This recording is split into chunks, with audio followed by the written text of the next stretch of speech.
applied jobs for 30 times, got rejected.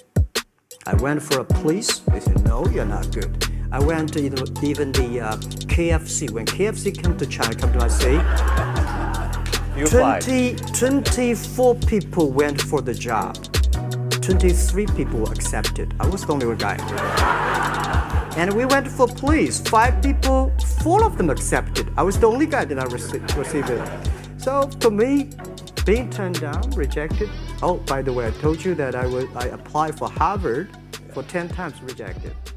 What effect did it have, though, being rejected? Well, I think we have to get used to it. We're not that good. Even today, we still have a lot of people reject us. You know, for 3 years, I tried to fill in the universities.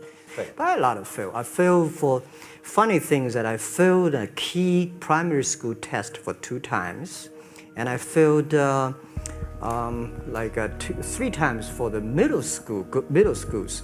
And you will never believe in Hangzhou, my city, there's only one middle school that lasts only 1 year. It was changed from primary school to middle school because our graduates of our school, no middle school accept us because we were too bad. Yeah. I told my people in my apartment 15 years ago, guys, we have to work hard, not for ourselves. If we can be successful, 80% of the young people in China can be successful. We don't have a rich father, powerful uncle. We don't have $1 from bank, 1 cent from government. Just work as a team. 第二个呢，我想就是我们学会硅谷人的一种拼劲。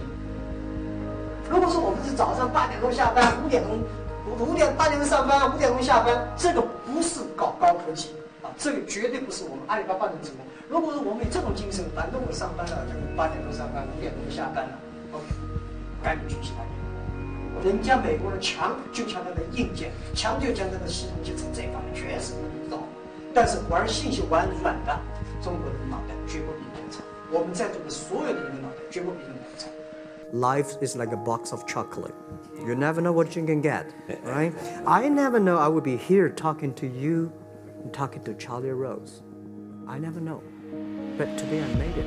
Later we find that the world has a lot of opportunity. How you see the world, how you catch the opportunity. So what do you worry about?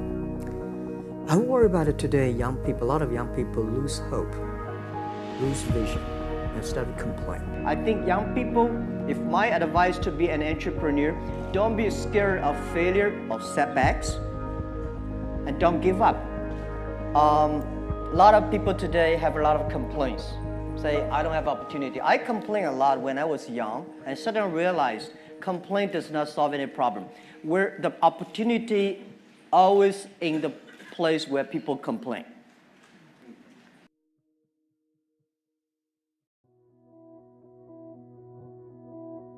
Our market cap is bigger than IBM. For a certain day, we're bigger than Walmart. We're one of the top 10, 15 largest market cap company in the world. I told my team and myself, is that true? We're not that good. Because years ago, people say, Alibaba model is terrible. Does not make money, have this and that, all the big bad things because Amazon is better, eBay is better, Google is better, and there's no such model like Alibaba in the USA. So I told myself and people, we were better than people thought. But today, when we are that big size, I said, no, we are not that good as people thought. We're just a company 15 years old. We're doing something that human beings have never tried. You're one of the world's richest people. Your company is one of the world's richest companies. What do you want beyond Alibaba? Well, by richest people, I was really not happy in the past 3 months when people say Jack Ma is the richest people of China. Global celebrity, they said. No, I'm not. When I started business, you are. I never thought, because how many, yeah, maybe I am, but I think 15 years ago, in my apartment, my wife was at that time one of the 18 founders. I asked her, do you want your husband to be a rich person? I never said rich person in China, rich person in Hangzhou.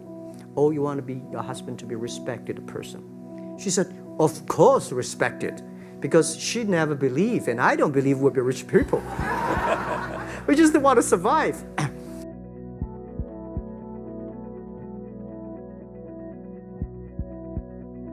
I would like to ask if you hire based on a specific educational background. Thank you. No.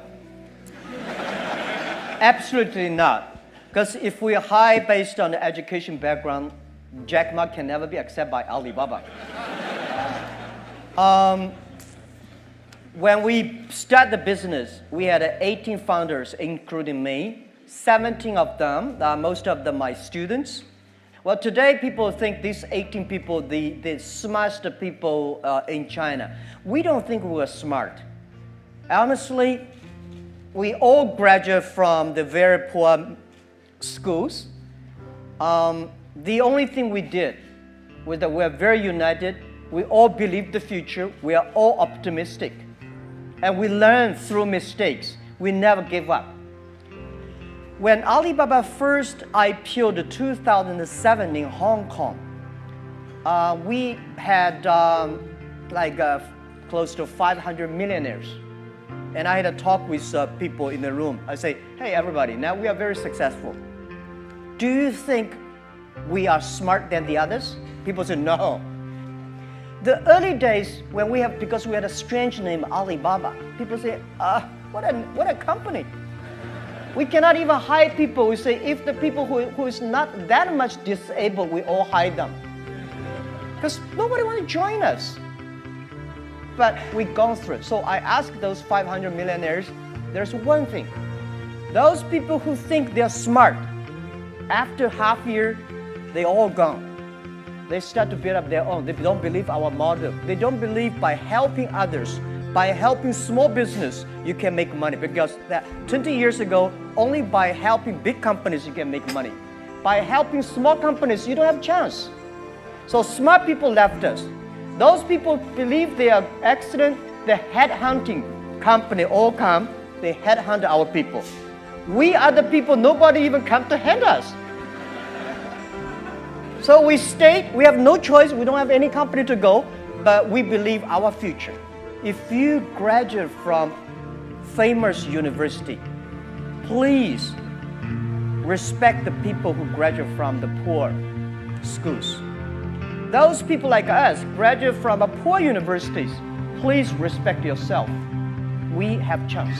The most important is that you find the people with the fighting spirit, learning spirit. And this is what we hire people for, not because which school you're from.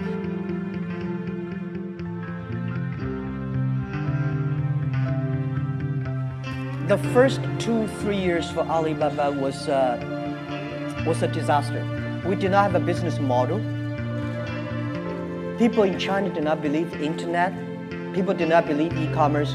What we did, the 18 people together, like 40, 50 people. We only have a vision. We don't know how to do it. And then we got an excellent person. He worked more than 30 years in GE. He gave me, said, Jack, it's about the system. It's about the people, value, mission, and people training. And then year 2002 and 3, 4, I spent a lot of time training our people with the value, mission, and professionalism. And then we got more managers, more leaders than most of the other startups. Then we started to do better. So in order to survive, we have to be mission-driven, value-driven, and people-driven. Today we do e-commerce.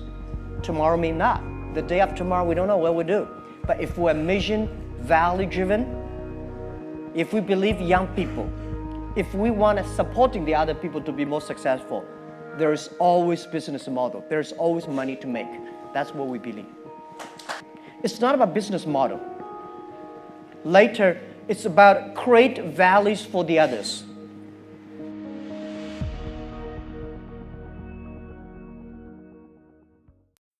Many years ago, I want to change the world. Now, I think if we want to change the world, we change ourselves. Change ourselves is more important and easier than change the world. I want to improve the world. I just feel that I'm enthusiastic about what we are doing. At the beginning, for the first 5 years, I just want to survive. But later, I think, wow, so many people's lives changed. I was so excited, for the first 3 years, we made zero revenue. Zero revenue. But we are so excited to continue to work. You know what happened? I remember many times when I go to restaurant have dinner, somebody came, when I was trying to pay the bill, the owner of the restaurant came to say, "Sir, your bill is paid by someone." And the small note said, "Hey, Mr. Ma, I'm your customer of Alibaba Group, Alibaba platform. I made a lot of money, and I know you don't make any money. I pay the bill for you." And this is something that you know that it's not amazing. If you don't do it, nothing's possible. If you try to do it, at least you have the hope.